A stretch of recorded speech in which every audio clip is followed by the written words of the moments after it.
Landscaping, lawn. It is an area in a garden on which grass grows and is regularly cut. जी हाँ, lawn की जब हम बात करते हैं तो वो किसी फॉर्मल गार्डन के अंदर का वो पोर्शन, वो एरिया जहाँ पे घास लगी जाती है और उससे रेगुलरली कट करके मेंटेनेंस के साथ ग्रोथ को आप चेक में रखते हैं एक अच्छे लुक, एक अच्छे अपीयरेंस के लिए। Lawn grass one on grows on a sports pitch या स्पोर्ट्स की जो कोई फील्ड होती है, that is known as turf grass. Grass carpet for lawn, या अगर आपने देखा होगा मार्केट में आजकल कारपेट ग्रास भी मिल रही होती है, तो वो basically a piece of earth है with compact grasses on them. अगर हम ग्रास की वैरायटीज की बात करें तो उनमें बरमूडा ग्रास, ध्रुव या दूब lawn grass, selection one lawn grass, lawn selection one, तो ये जो है जिसे कि हम बोटेनिकली साइनोडॉन डेक्टेलॉन के नाम से ज़्यादा जानते हैं। तो जो दूब ग्रास है ये गर्म इलाके के लिए है। It's mainly for warm regions. तो whenever you think of a lawn for warm area, then you should go for Sanidon Dactylon. Otherwise, expert advice is always available from genuine sources also. You can consult to them also. Secondly, this type of grass generally covers ground in a month after planting. इसी वजह से जो दूब grass होती है या सैनाडोन डेप्टेलॉन, जिसे हम सिलेक्शन वन घास भी कह देते हैं, वो ज़्यादा पसंद करी जाती है आम तौर पे, क्योंकि वो 1 महीने के अंदर जो है कवर कर देता है। तो इस वीडियो में भी आप यही देख रहे हैं कि गार्डन को कैसे शुरुआत से कंपोस्ट डालने से लेके सब कुछ इसमें आपको प्रक्रिया यहाँ पे देखने को मिल रहा है, और 1 साल तक जो इसकी ओवरऑल ग्रोथ हुई वो सारी आपको इस वीडियो में देखने को मिल रही है। तो जो हम बात कर रहे थे कि जो सिलेक्शन वन घास है, it generally provides maximum ground cover between जुलाई से जनवरी। तो जुलाई के से जनवरी के बीच में अगर आपने ये दूब ग्रास लगाई है तो वो आमतौर पे आपको हरी कवर देती है। आमतौर पे ये क्या होता है कि ये थोड़ी सॉफ्ट ग्रास होती है और इसकी थोड़ी कारपेट लाइक अपीयरेंस होती है, और प्लस अगर हम ग्रोथ की स्पीड की बात करें तो बहुत फास्ट ग्रो करती है, बट इट रिक्वायर्स केयर दो less as compare to other grasses use for lawn. इसके अलावा जो है इसमें कई और वैरायटीज़ आती हैं। फॉर एग्जांपल अगर हम बात करते हैं सैनाडोन में ही, तो इसमें एक टिफ डॉर्फ वैरायटी आती है जो खास करके दिल्ली क्लाइमेट के लिए कहा जाता है कि अच्छी होती है, और इसका काफ़ी डार्क ग्रीन कलर होता है, और उसके लीव्स जो हैं वो शॉर्ट होते हैं। इवन स्टेम्स और इंटरनोड भी जो ये टिफ डॉर्फ वैरायटी होती है सेनाडोन डेक्टेलॉन की, या बरमूडा ग्रास या दूब ग्रास जिसे हम कह रहे हैं, उसकी एक वैरायटी की ये खास खासियत होती है। इसके अलावा जो है वो फ्रीक्वेंट मूविंग जो है, आपको जब आप देखेंगे कि किसी भी लॉन में उसके मेंटेनेंस में अगर प्लांटिंग के बाद कोई ऑपरेशन होता है, जैसे अभी यहाँ पे आप देख रहे हैं कि कैसे यहाँ पे इसको ट्रांसप्लांट किया जा रहा है पोर्शन ऑफ टफ्ट को, और उसके बाद वाटरिंग तो बहुत ही इंपॉर्टेंट होती है।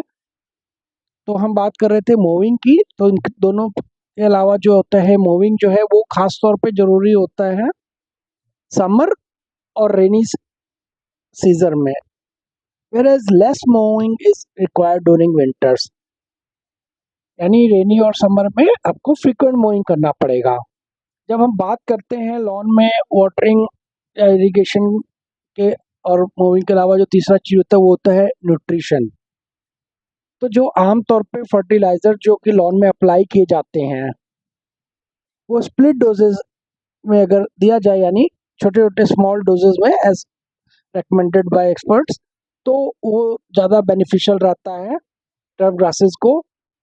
किसके मुकाबले कि आपने एक सिंगल एप्लीकेशन दे रहे हैं बेसल डोज के फॉर्म में, और या फिर टू स्प्लिट एप्लीकेशंस दे रहे हैं, उसके मुकाबले स्मॉलर एप्लीकेशन जो होते हैं स्प्लिट में, खास करके नाइट्रोजन की हम बात कर रहे हैं।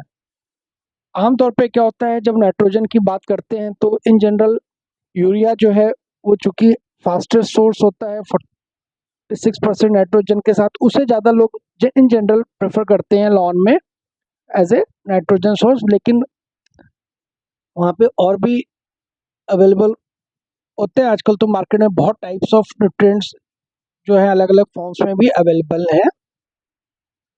तो हम बात कर रहे थे कि जो रेगुलर एप्लीकेशन होता है मेनली, उसकी वजह से क्या होता है कि ग्रास एक तो लग्जरियस ग्रोथ आपको उसमें देखने को मिलती है, और जो उसी की वजह से आपको लश ग्रीन कलर, जो कि लॉन में घास का जो मेन ऑब्जेक्टिव होता है, लश ग्रीन कलर, वो भी उसके लिए काफ़ी बेनिफिशियल हो जाता है अगर रेगुलर एप्लीकेशन होता है फर्टिलाइज़र का। बट वो डोज जो है वो जो भी मेंटेनेंस एक्सपर्ट्स हैं उनके द्वारा वो रिकमेंडेड डोज को ज़रूर फॉलो करना चाहिए। इसके अलावा अगर हम और वैरायटीज़ की बात करते हैं तो इसमें कई तरह के और एक्जोटिक ग्रासेस भी आते हैं, उनमें जैसे कि जापानीज ग्रास हो गया, कोरियन ग्रास हो गया।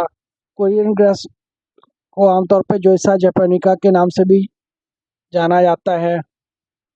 और ये दोनों जो है वो गर्म इलाकों में भी चल जाती हैं।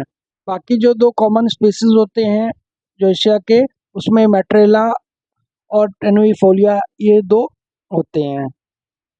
तो ओवरऑल आप देख रहे हैं कि किस तरीके से इस लॉन के अंदर आप प्लांटिंग से लेके ग्रोथ जो है धीरे धीरे सब ऑपरेशंस होने के बाद आपको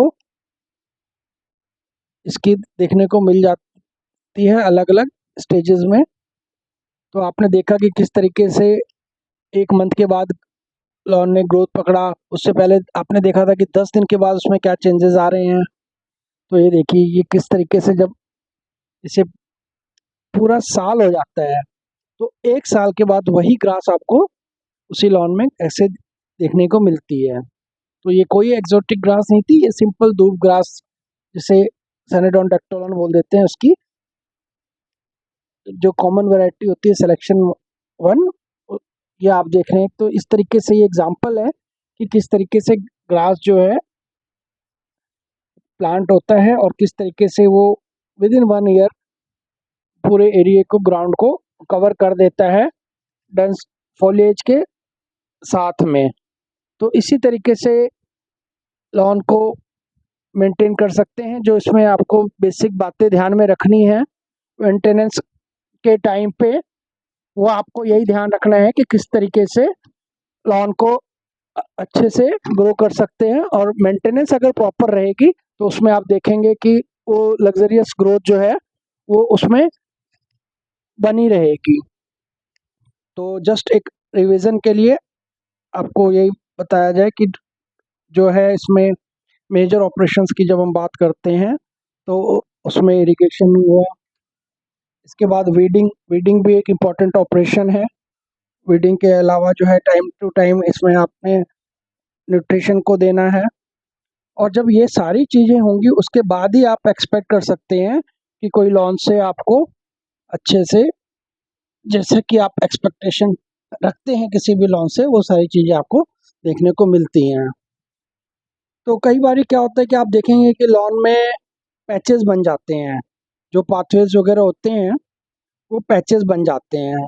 तो या तो आप उसको एज ए लैंडस्केपिंग में उसको डेजिग्नेट ही करते उस पोर्शन को कि वो वॉकवे रहे, तो साइड में उसके एजेस लगा के, चाहे वो सॉफ्ट एजेस हो या हार्ड एजेस हो, आजकल जैसे रॉक्स या पेबल्स या इवन जो ब्रिक से भी कर देते हैं, या तो आप उस एरिया को वो डेजिग्नेट ही कर दें अगर वो कॉमन कोई पब्लिक गार्डन है तो। अदरवाइज आपने देखा होगा जो वेल मेंटेन्ड गार्डन होते हैं या कोई ऐसे प्लेसेस होते हैं जो पब्लिक के विजिट के होते हैं, तो उसमें आप देखेंगे कि वो लॉन पे चलना बहुत ही स्ट्रिक्टली बार्ड होता है।